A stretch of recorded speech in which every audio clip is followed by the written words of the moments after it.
ये थी total shoulder arthroplasty. अब हम बात करते हैं रिवर्स शोल्डर आर्थ्रोप्लास्टी की। तो रिवर्स शोल्डर आर्थ्रोप्लास्टी भी की जाती है अगर ये जो बताया था मैंने आपको, अगर इसमें हेड पूरा टूटा हुआ है ना, और यहाँ पे जो मैंने बताया था मांसपेशी अटैच होती है, इसको रोटेटर का बोलते हैं। तो अगर ये मांसपेशी भी फटी हुई है सर के साथ, तो हम आजकल प्रेफर की जाती है रिवर्स शोल्डर आर्थ्रोप्लास्टी। ठीक है, यहाँ पे बॉल जो है वो ऊपर लगाई जाती है, एसिटाबुलम की साइड बेस प्लेट लगाई जाती है, और नीचे जो प्लेट है वो नीचे ह्यूमरस के सर पे लगाई जाती है। बॉल अपनी ऊपर रहती है, इसको ग्लिनोस्फेयर बोलते हैं।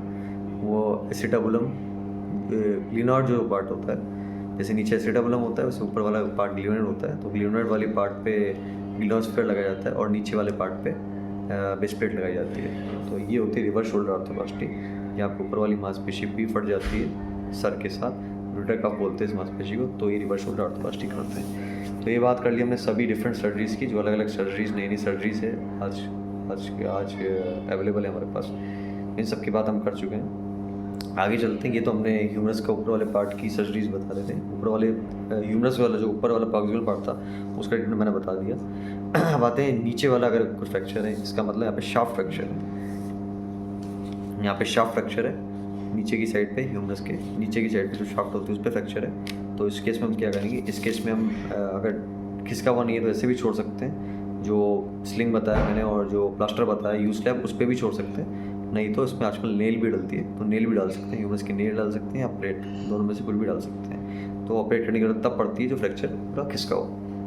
नीचे आता है, नीचे चलते हैं। इसके नीचे डिस्टल ह्यूमरस पार्ट, जो पार्ट जॉइंट बनाता है उसको कॉन्डाइल मिला के जो नीचे वाला पार्ट होता है उसको हम डिस्टल पार्ट बोलते हैं। अगर डिस्टल पार्ट का फ्रैक्चर है तो इस केस में भी अगर खिसका हुआ है तो हम प्लेटिंग कर सकते हैं। प्लेटिंग स्क्रू ये सब हम डायरेक्ट कर सकते हैं क्या में डालना है। ये होता है डिस्टल ह्यूमरस का ट्रीटमेंट वाला पार्ट। तो मैंने आपको पार्ट वाइज बता दिया कि क्या क्या ऑपरेशन कर सकते हैं। ठीक है, तो ये ऑपरेशन किए जा सकते हैं और आज के लेटेस्ट ऑपरेशन भी मैंने आपको बता दिए। तो ये रहता है अपना शोल्डर फ्रैक्चर अगर होता है तो उसका ट्रीटमेंट, उसका घरेलू इलाज और क्या क्या ऑपरेशन उसमें किए जा सकते हैं। घर पे आप कैसे कैसे इसको संभाल सकते हो, कैसे कैसे इसमें बेसिक इमीडिएट ट्रीटमेंट आप कर सकते हो। बाकी ट्रीटमेंट फिर ऑपरेटिव जो है मैंने आपको बताया कि क्या क्या ऑपरेशन हम कर सकते हैं, ऑर्थोपेडिक सर्जन क्या क्या ट्रीटमेंट करता है, क्या क्या प्लेट और कहाँ नेल हम डाल सकते हैं, क्या क्या चीज़ें इसके ऑपरेटिव रहेगा।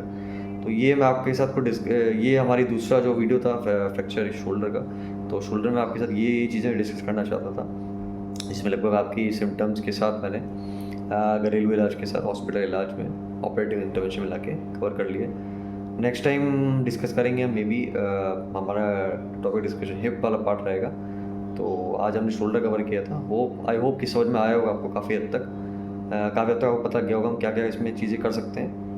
तो लाइक कीजिए, शेयर कीजिए, सब्सक्राइब कीजिए और कमेंट ज़रूर कीजिए। कमेंट में आपको समझ में आ रहा है नहीं आ रहा है, क्या क्या वीडियोस आपको चाहिए और अलग से आप बताएंगे, मैं उस पर भी बनाऊंगा वीडियोस।